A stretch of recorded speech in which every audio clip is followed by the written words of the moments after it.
JSSC CGL 2023 के लिए जो खोटा सिलेबस है हमारा, उसमें एक छैहर बुक है जिसमें से हमें 4 स्टोरीज पढ़नी है और उन स्टोरीज में एक है नवा छोड़ जमींदार। तो उसका आज हम लोग कुछ क्वेश्चन सॉल्व करेंगे। ये रहा हमारा प्रैक्टिस सेट।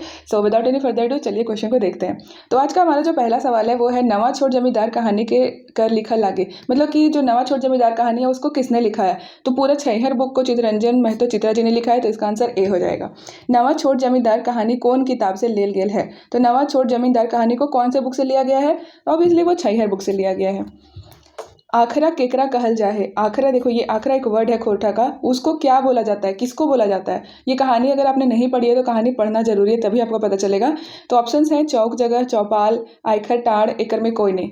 तो इस स्टोरी में आखरा को चौक बोला जाता है, जहाँ पे सब लोग मिलते हैं, बात करते हैं, जहाँ पे सब लोग गांव में ताश वाश खेलते हैं, तो उसको बोला जाता है। ठीक है। और हमारा आखरा में की काम है वह। आखरा में कौन कौन सा काम होता है। साइंस बिहान जहाँ लोग बैठो है, परब त्योहार हुआ है, पर पंचायती हुआ है और सभे। तो इसमें से क्या ऑप्शन होगा। ऑब्वियसली आखरा में हर चीज़ होता है, जहाँ पे लोग मिल करके बात करते हैं, कुछ सेलिब्रेट करते हैं, सब करते हैं। तो इसका आंसर हो जाएगा डी।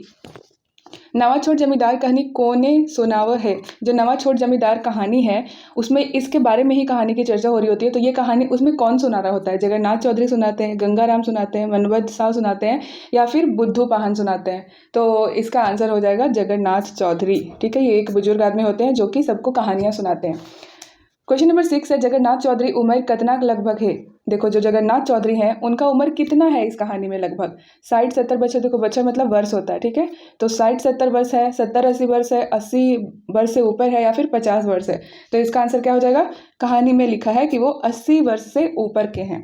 चलो क्वेश्चन नंबर 7, जगन्नाथ चौधरी से कोई हंसी मजाक क्यों नहीं कर रहा। जगन्नाथ चौधरी जो थे उनसे कोई हंसी मजाक क्यों नहीं करता है। ढेरे बूढ़ा बुजुर्ग रहत, समाजो इज्जत रहक, मान मर्याद रहक, या सभी। बोल रहा है कि वो बहुत ज़्यादा बूढ़े थे इसलिए कोई मजाक नहीं करता है, कि समाज में उनका बहुत इज्जत था इसलिए मजाक नहीं करता है, या फिर वही उनका मान मर्यादा बहुत ज़्यादा था इसलिए उनका मजाक नहीं होता है, उनसे करता है। तो इसका आंसर हो जाएगा सब। वो बड़े भी थे, उनका समाज में इज्जत भी था, मान मर्यादा था, इसलिए उनसे कोई मजाक नहीं करता है। तो आंसर हो जाएगा सब। क्वेश्चन नंबर 8 है अंग्रेज जमाना का राजा की तुलना कहानी में किकर से करल गेल है। अंग्रेज जमाना का जो राजा था इस कहानी में उनका तुलना किससे किया गया है। मंत्री से किया गया है, डीसी से किया गया है, दरोगा से किया गया है, या किसी से भी नहीं किया गया है। तो इसका आंसर हो जाएगा ए, मंत्री से। कहानी में अंग्रेज लोग जो थे उनको, अंग्रेज के जो राजा थे उसको आज का मंत्री से यहाँ कंपैरिजन किया गया है। चलो क्वेश्चन नंबर 9 है हमारा, नवा छोट जमींदार कहानी में बोड़ जमींदार केकरा कहल गेल है। ठीक है। नवा छोट जमींदार जो कहानी है उसमें बड़ा जमींदार कौन है, किसके बारे में बात हुआ है बड़ा जमींदार कह के। तो डीसी का बात हुआ है, कि कलेक्टर का बात हुआ है, कि एडीओ का बात हुआ है, कि दरोगा का बात हुआ है। तो इसका आंसर हो जाएगा डीसी। डीसी को बोला गया है बड़ा जमींदार। चलो ठीक है। क्वेश्चन नंबर 10 है नवा छोट जमींदार कहानी में नवा छोट जमींदार केकरा कहल गेल है। जैसे कि बड़ा जमींदार डीसी के बारे में डिस्कस हुआ है, तो छोटा जमींदार नवा छोट जमींदार किसके बारे में बात हो रहा था। तो जगन्नाथ चौधरी को बोला जा रहा था, बलराम सिंह को बोला जा रहा था, गंगाराम जी को बोला जाता है, या फिर इनमें से किसी को नहीं बोला गया था। तो इसका आंसर हो जाएगा बलराम सिंह। ये जो बलराम सिंह है वो एक क्या थे, वो एक पुलिस थे, दरोगा थे, तो उन्हीं के बारे में बोला गया है। बलराम सिंह कौन रहे, बलराम सिंह कौन था। ठीक है। जिला का मालिक था, डीसी था, थाना का दरोगा था, या फिर एक जमींदार था। तो बलराम सिंह थाना के दरोगा थे, और जो कि बहुत ही बदमाश दरोगा थे, अत्याचार करते थे गरीबों पर। ठीक है। क्वेश्चन नंबर 12 है बलराम सिंह की करहल। देखो वो यही पूछ रहे हैं कि बलराम सिंह क्या क्या करते थे। 10-15 दिने गाँव घूरतल, चोरी चमारी के धारतल, जाकर नाम उठतल, होकर मुठभेड़ भेड़े, 150 लेतल और सभे। बोल रहा है कि 10-15 दिन में हर दिन वो गाँव घूमता था, चोरी चमारी का केस पकड़ता था, और जिसका नाम आया उससे वो क्या करता था 150 रुपया लेता था। तो वो सारा काम करता था। ठीक है। बलराम सिंह असल चोर संगे की करो हले।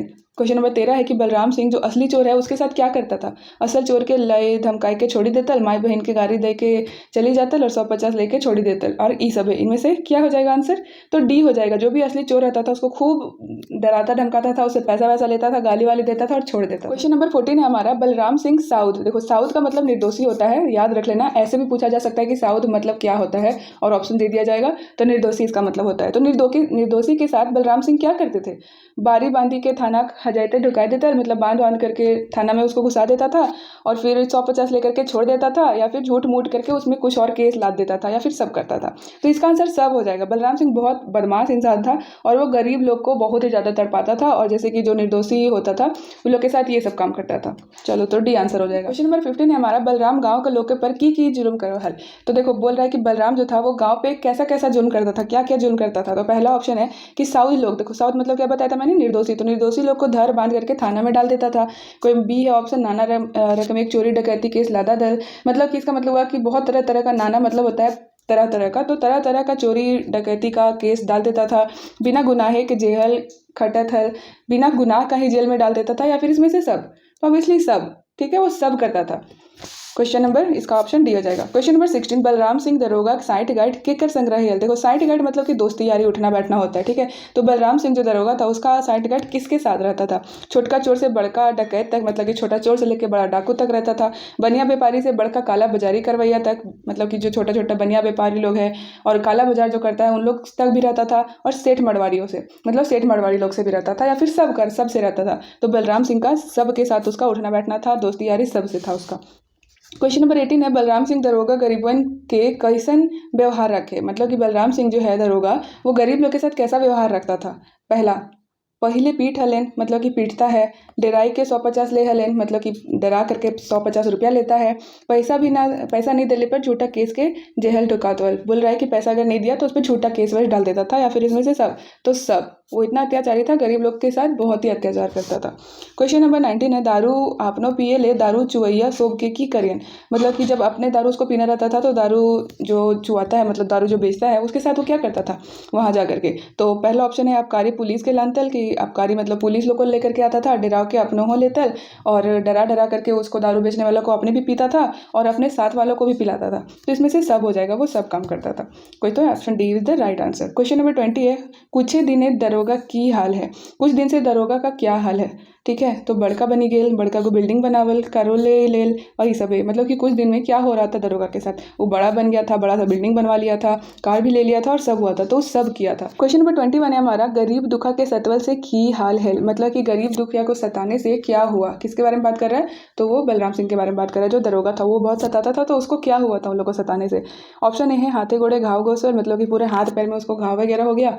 बी है गोटे गाते पानी चढ़ गए। सी है बेटा पुता कार एक्सीडेंट में जहीं तहीं मोड़ला। और ये सब है। तो सब हुआ था, क्योंकि अगर तुम कुछ गलत करते हो तो तुम्हारा गलत ही होगा तुम्हारे साथ भी, तो उसके साथ भी ये सारा कुछ हुआ था। क्वेश्चन नंबर 22 है हमारा, बलराम सिंह के बहू की हाल है ले। बलराम सिंह का जो बहू थी उसको क्या हुआ था, उसके साथ क्या हुआ था? तो बीते दिन वो याद कर करके बहुत रोती थी, कांदा हले, कमाइल रुपये से शोक मौज कर रहे, जो कमाया हुआ पैसा था उससे पूरा मजा कर रही थी, घर द्वार अपना बेच दी थी, या फिर इनमें से कोई नहीं? तो इसका आंसर क्या हो जाएगा? ए। क्वेश्चन नंबर 23, नवा छोट जमींदार कहानी से की सीख संदेश मिलता है। ठीक है, कि नवा छोट जमींदार से कहानी से हम लोगों को क्या सीखने के लिए मिलता है? ए, भ्रष्टाचारी नाय बनने के चाहिए, भ्रष्टाचार नहीं बनना चाहिए। गरीब के न्याय सात्विक चाहिए, मतलब गरीब को नहीं सताना चाहिए। अत्याचारी परिणाम बुरा हो, मतलब जो अत्याचार करता है उसके साथ भी बुरा ही होता है, या फिर ये सब? तो इसमें से सब के बारे में डिस्कस हुआ है, सब कुछ हम लोग को सीखने के लिए मिलता है। क्वेश्चन नंबर 24 है हमारा, नवा छोट जमींदार कहानी कहाँ सुनावल गेल रहे। नवा छोट जमींदार जो है वो कहाँ पर सुनाया गया था? अखरा में सुनाया गया था, चौपाल में, या फिर करब परबे, या फिर भौड़ी परबे? तो अखरा पे, ठीक है, चौक पे जाकर के सुनाया गया था। और कौन सुना रहे थे? तो वो जगन्नाथ जी सुना रहे थे। ठीक है, क्वेश्चन नंबर 25, नवा छोट जमींदार कर कहानी शुरू हेल एक दिन साइंस पहरे कौन विषय पर चर्चा शुरू हेल। ठीक है, यहाँ क्वेश्चन पूछ रहा है कि नवा छोट जमींदार जो कहानी है, तो उस कहानी के स्टार्टिंग में जब एक दिन शाम का टाइम था तो वो किस विषय पे चर्चा स्टार्ट हो गया था? उस टाइम जब सब लोग वहाँ पे अखरा पे मिला तो किस विषय पे चर्चा स्टार्ट हुआ? भ्रष्टाचार और शोषण पर, राजतंत्र कर शोषण व्यवस्था पर, प्रजातंत्र कर शासन व्यवस्था पर, और राजतंत्र और प्रजातंत्र कर शासन व्यवस्था तुलनात्मक। तो इसका आंसर हो जाएगा डी, राजतंत्र और प्रजातंत्र का जो शासन व्यवस्था है उसका यहाँ पे कंपैरिजन हो रहा था, तो इसका आंसर हो जाएगा हमारा डी। तो ये रहा 25 क्वेश्चन चैप्टर कौन सा, नवा छोट जमींदार का। तो आई होप कि आपने अच्छे से आंसर किया, और अगर आप कहानी नहीं पढ़े हैं तो आप मेरे को कमेंट में कर सकते हैं, मैं कहानी को भी अच्छे से एक्सप्लेन कर दूंगी नोट से। सो या that's it for today. Next video के लिए वेट करो, उसके लिए मेरे चैनल को सब्सक्राइब करो। Thank you, bye.